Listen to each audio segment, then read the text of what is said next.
Hi అండి, అందరికీ నమస్తే. Welcome to Maithili veg recipes. పూర్ణం బయటికి రాకుండా బూరెల్ని ఎలా వేసుకోవాలి అనేది ఈరోజు వీడియోలో మీకు చూపించబోతున్నాను. వరలక్ష్మి వ్రతం కోసం చేసుకునే ఈ బూరెల్ని ఎక్కడ కూడా ఫెయిల్ అవ్వకుండా తోపు పిండి ఎలా రుబ్బుకోవాలి, పూర్ణాన్ని ఎలా చేసుకోవాలి అనేది డీటెయిల్గా తెలుసుకుంటూ ఈ రెసిపీని అయితే చేసేద్దాం.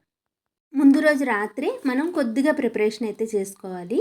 తోపు పిండి కోసం ఒక గ్లాస్ మినపప్పుని 2 గ్లాసుల వరకు బియ్యాన్ని తీసుకుని శుభ్రంగా 2-3 సార్లు కడుక్కుని సరిపడా నీళ్ళని పోసుకుని నానబెట్టుకోవాలి. అలాగే పూర్ణం కోసం ఉదయాన్నే ఒక 2 గంటల ముందైనా శనగపప్పుని నానబెట్టుకోవాలి. నేను ఇక్కడ ఒక గ్లాస్ శనగపప్పుని తీసుకుంటున్నాను.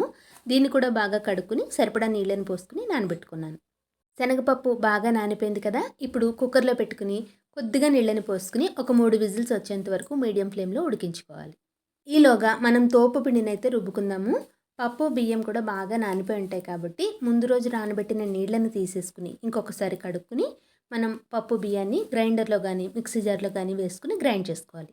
మెత్తగా మరీ పలచగా కాకుండా గ్రైండ్ చేసుకోండి. అప్పటికి పప్పు కూడా ఉడికిపోయి ఉంటుంది.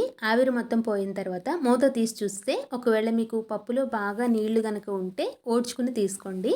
నేను ఎక్కువ నీళ్ళని పోయలేదు కాబట్టి నాకైతే నీళ్ళు అనేవి లేవు. పప్పు ఇలా మెత్తగా ఉడికిపోయి ఉండాలి. అప్పుడైతే మనకి ఇలా పప్పు గుత్తితో మెదిపితే మెత్తగా అయిపోతుంది. వేడి మీదే మెదుపుకోవాలి. ఒకవేళ చల్లారిపోతే మిక్సీ జార్లో వేసుకుని గ్రైండ్ చేసుకోండి. చూస్తున్నారు కదా, పప్పు ఇంత మెత్తగా మెదిగిపోయిన తర్వాత దీంట్లోకి ఒక గ్లాస్ పప్పుకి ఒక గ్లాస్ బెల్లం తురుముని వేసుకోవాలి. మీ స్వీట్నెస్ని బట్టి ఇంకొక పావు గ్లాస్ కూడా వేసుకోవచ్చు. ఇప్పుడు ఈ రెండింటిని కలిపి పాన్లో వేసుకుని స్టవ్ మీద పెట్టి మీడియం ఫ్లేమ్ మీద కలుపుకుంటూ ఉడికించుకోవాలి. అవసరమైతే కొద్దిగా నీళ్ళని చిలకరించుకోండి. ఎక్కువ నీళ్ళు ఉంటే మనకి ఉడకడానికి టైం పట్టేస్తుంది, పూర్ణం పలుచగా అయిపోతుంది. చూస్తున్నారు కదా, అంతా దగ్గర పడిన తర్వాత ఈ కన్సిస్టెన్సీలో ఉండాలన్నమాట. మనం గరిటె నుంచి వేసుకుంటే స్లోగా కిందకి ముద్దలా పడాలి. ఇప్పుడు స్టవ్ ఫ్లేమ్ని ఆఫ్ చేసి కొంచెం యాలకుల పొడి నెయ్యిని వేసుకుని మొత్తం అంతా బాగా కలుపుకుని పూర్తిగా చల్లారాక మనకి నచ్చిన సైజులో ఉండల కింద చేసుకోవడమే. తోపు పిండి కూడా రెడీ అయిపోయింది. చూస్తున్నారు కదా, ఈ కన్సిస్టెన్సీలో ఉండాలి. పిండి మనకి చాలా మెత్తగా ఉండాలి, అలాగని మరీ పల్చగా అయిపోకుండా చూసుకోండి. ఇప్పుడు ఒక్కొక్క పూర్ణాన్ని తోపు పిండిలో ముంచుకుని పూర్ణం బయటికి రాకుండా పిండి బాగా పట్టించుకుని వేడి నూనెలో వేసుకుని వేయించుకోవాలి.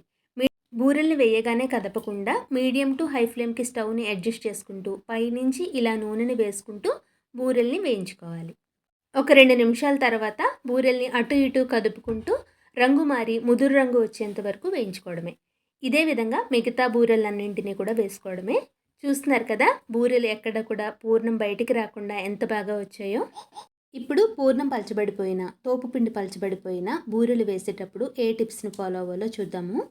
పూర్ణం పలచబడిపోతే కనుక కొద్దిగా పుట్నాల పప్పు పొడిని కానీ ఉప్మా రవ్వని కానీ వేసుకుని దగ్గర పడేంత వరకు ఉడికించుకుంటే సరిపోతుంది. పూర్ణం మాత్రం పూర్తిగా చల్లారిన తర్వాతనే ఉండల కింద చేసుకోండి. అప్పుడైతేనే మనకి పూర్ణం బయటికి రాకుండా బూరెలు బాగా వస్తాయి. అలాగే తోపు పిండి కనుక పలచబడిపోతే కొద్దిగా గోధుమ పిండి కానీ మైదా పిండి కానీ వేసుకుని బూరెల్ని వేసుకోండి. బూరెల్ని వేసేటప్పుడు ఫ్లేమ్ మీడియంలో పెట్టుకుని వేసిన తర్వాత హై ఫ్లేమ్కి అడ్జస్ట్ చేసుకుంటూ వేసుకోండి. అప్పుడైతే బూరెలు బాగా వస్తాయి. ఈ పద్ధతిలో కనుక మీరు బూరెల్ని వేసుకుంటే మొదటిసారి చేసిన వాళ్ళు కూడా చాలా బాగా చేసేస్తారు, అంత బాగా వస్తాయి. మరి రెసిపీ తప్పకుండా మీ ఇంట్లో ట్రై చేసి మీకు ఎలా కుదిరిందో కామెంట్ చేయడం మర్చిపోకండి. వీడియో నచ్చితే లైక్ చేసి మీ ఫ్రెండ్స్ అందరితోనూ షేర్ చేయండి.